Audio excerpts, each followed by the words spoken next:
চলে এলাম বন্ধুরা আর একটা ভিডিও নিয়ে। দেখো সকাল সকাল, কিন্তু সকাল নয়, এখন রাত আছে বলতে পারো, অনেক ভোর এখন।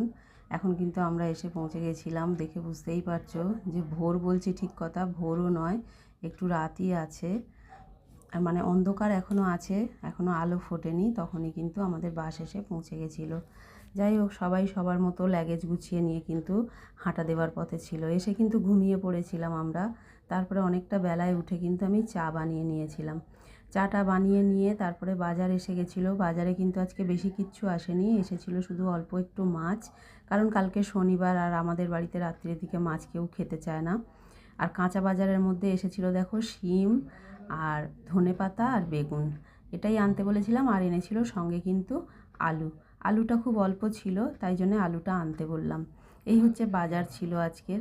আর আজকে সেরকমভাবে কিছু রান্নাবান্নাও করিনি। আজকে রান্নাবান্না করে নিয়েছিলাম দেখো ওই শিম আলু বেগুন দিয়ে, কাঁচকলা দিয়ে, বড়ি দিয়ে, আর কাতলা মাছ এনেছিল, ওই কাতলা মাছ দিয়ে ঝোল, আর শুধু ভাত। আর কিন্তু কিচ্ছু করিনি, একবারে ভাতটা বেড়ে নিয়েছি, আমার কর্তামশাইকেও খেতে দিয়ে দিয়েছি। আর নিয়ে নিয়েছিলাম সঙ্গে কিন্তু এক টুকরো লেবু। এই লেবু দিয়ে ঝোল দিয়ে খেতে বেশ ভালোই লাগছিলো।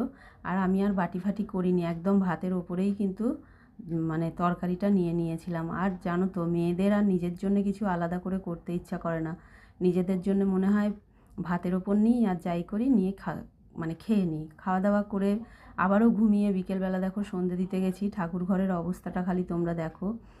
আসলে ছেলে একা থাকলে যা হয় অবস্থা, চারিদিকে কিন্তু নোংরা ভর্তি।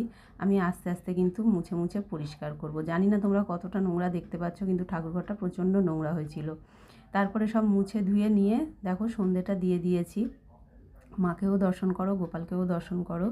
সন্ধে টন্ধে দিয়ে কিন্তু আমি একদম গোপালকে আজকে শুয়েই দিয়েছিলাম, একটু দেরি করেই সন্ধে দিয়েছি। তারপরে দেখো ওপরে এসে, সন্ধেবেলা নয়, এটা অনেকটাই রাত এখন, প্রায় মানে এই চাটা যখন করি তখন প্রায় 9:30 বেজে গেছে। চা করেছিলাম আর এদিকে আনাজ কেটে নিয়েছি রান্নার জন্য জোগাড় করব বলে, মানে রান্নাটা বসাবো বলে। রান্না হচ্ছে দেখো, শুধু আজকে কিন্তু চিকেনই রান্না করেছি, কারণ ছেলের অর্ডার হলো, কদিন ধরে ঠিকঠাক করে খাওয়া দাওয়াটা হয়নি, তাই ও আমাকে বললো মা একটু চিকেন এনেছি, চিকেনটা রান্না করো। তাই জন্য কিন্তু চিকেনটা রান্না করছি। চিকেনের কালারটা কেমন হয়েছে তোমরা কিন্তু অবশ্যই কমেন্টে জানিও। আর খুব অল্প করেই চিকেন আনা হয়েছে, কারণ কালকে শনিবারের কারণে এই অল্প চিকেনও হয়তো বেঁচে যাবে। আর এখানে বসিয়ে দিয়েছি ভাত, ভাতটা কিন্তু আমরা দুজন খাবো। আর সঙ্গে ছিল ডাল।